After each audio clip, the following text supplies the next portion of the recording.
पे और इस जहां वक्त भी बड़ी खबर आपको बता देते हैं, ये अगले मेहमान जो आप देख रहे हैं वो चीन के प्रीमियर को आप देख रहे हैं, ली क्यांग, जो इस वक्त पहुंच गए हैं। देखिए, चीन की तरफ से लगातार खलल डालने की कोशिश की गई। शी जिनपिंग ने दूरी बना ली G20 की समिट से, और ऐसा पहली बार हो रहा है जब G20 में चीन के राष्ट्रपति शिरकत नहीं कर रहे हैं और उनके प्रतिनिधित्व के तौर पर यहां पर प्रीमियर चाइनीज ली क्यांग। अखिलेश, बिल्कुल, तो चीन के प्रीमियर भी यहां पर पहुंच चुके हैं। राष्ट्रपति नहीं आ रहे हैं, लेकिन एक तरीके से चीन की जो साजिशें नजर आती रही आशीष पिछले दिनों में, उसका जवाब तो दे दिया गया है। जो बायलैटरल टॉक्स को टाल दिया गया, हर डोमेन में दिया जा रहा है। और अगर देखिए, भारत और भी ज्यादा स्ट्रांग जवाब दे सकता था, लेकिन अभी फिलहाल थोड़ा सा भारत पैसिव मोड में इसलिए है क्योंकि अभी हम होस्ट कर रहे हैं, और अगर हम कोई ज्यादा ओवर रिएक्शन करेंगे तो वही होगा जो चीन चाहता है, हमसे गलती करवाना। और इसीलिए प्रधानमंत्री मोदी बहुत अच्छे तरीके से G20 पूरी तरह से निकल जाए, उसका एक अच्छा दिल्ली डिक्लेरेशन हो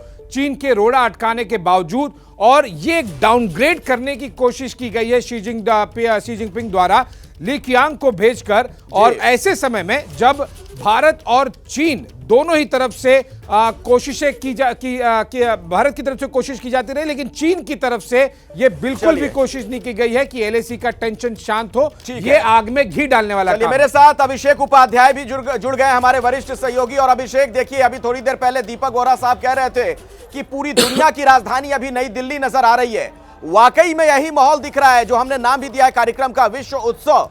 और इसमें चीन के राष्ट्रपति ना आए हों, लेकिन प्रीमियर का पहुंचना क्या कहता है?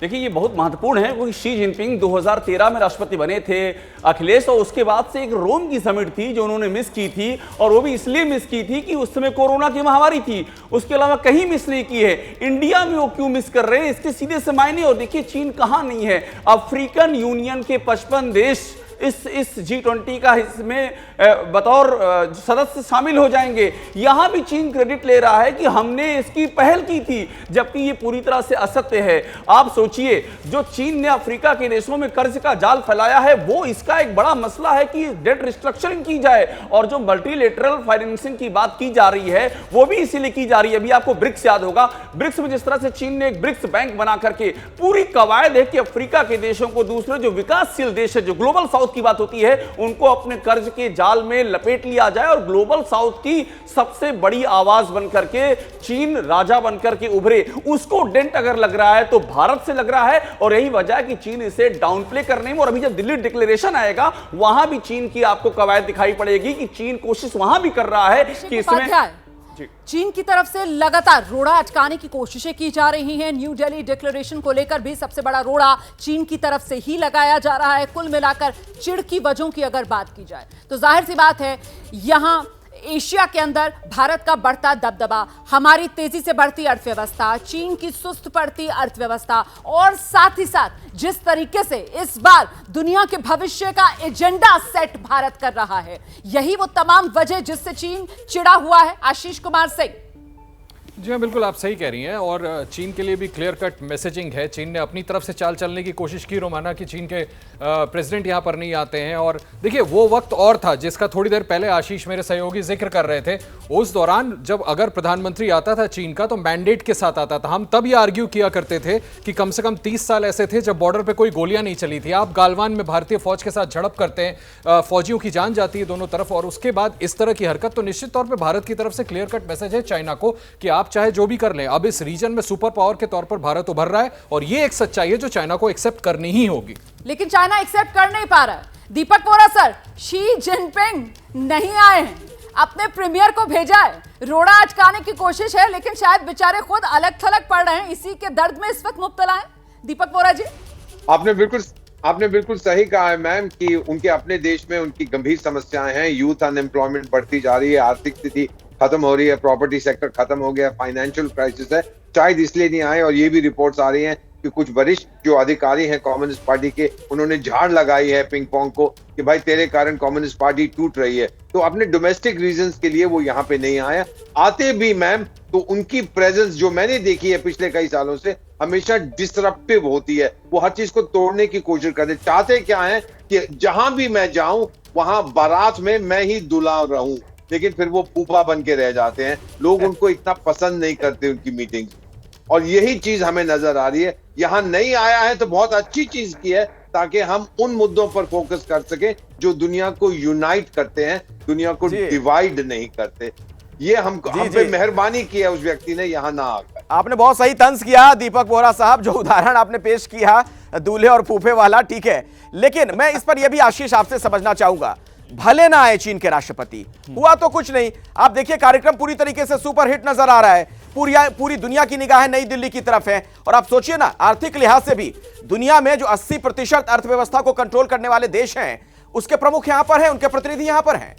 एग्जैक्टली देखिए, अगर आप चीन की ये हरकत देखेंगे तो उन्होंने अपने पैर पर कुल्हाड़ी मारी है, क्योंकि अमेरिका की तरफ से भी, व्हाइट हाउस से ये ऑफिशियल स्टेटमेंट आ गया। जो बाइडेन ने भी खुद कहा कि हम उम्मीद करते थे कि वो आएंगे, लेकिन आए ही नहीं, यानी कि भाग खड़े हुए, आप पार्टिसिपेट ही नहीं करना चाहते हैं। उन्होंने अपनी मंशा को अपने एक्शन के जरिए पूरे विश्व को एक बार फिर वेरीफाई कर दिया, प्रूव कर दिया कि उनकी दिलचस्पी नहीं है एलएसी के टेंशन को कम करने में या सॉल्व करने में।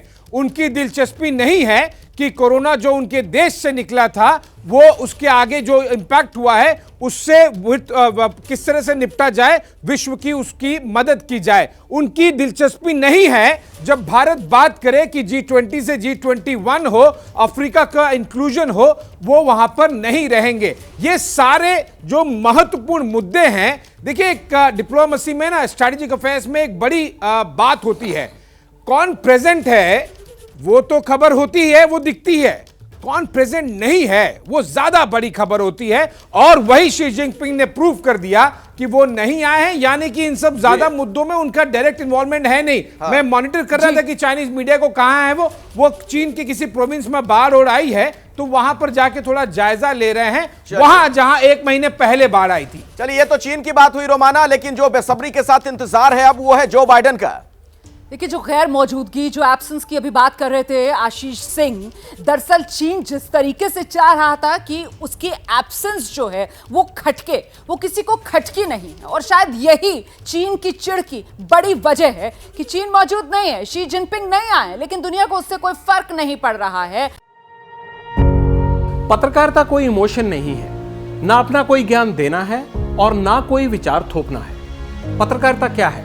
पत्रकारिता का मतलब है सही जानकारी इकट्ठा करना और तथ्य बताना। पत्रकारिता आज जितने महत्वपूर्ण दौर में है, शायद पहले नहीं थी। इस दौर से निकलने के लिए सिर्फ सच दिखाने की जरूरत है, वो सच जो आपके हित को आगे रखे। इसलिए अब रात 9 बजे प्राइम टाइम नहीं होगा, ये आपका टाइम है। जगविंदर पटियाल के साथ देखिए पब्लिक इंटरेस्ट, सोमवार से शुक्रवार रात 9 बजे सिर्फ एबीपी न्यूज पर।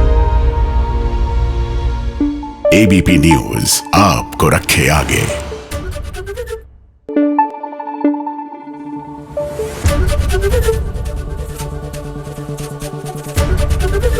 एबीपी न्यूज आपको रखे आगे।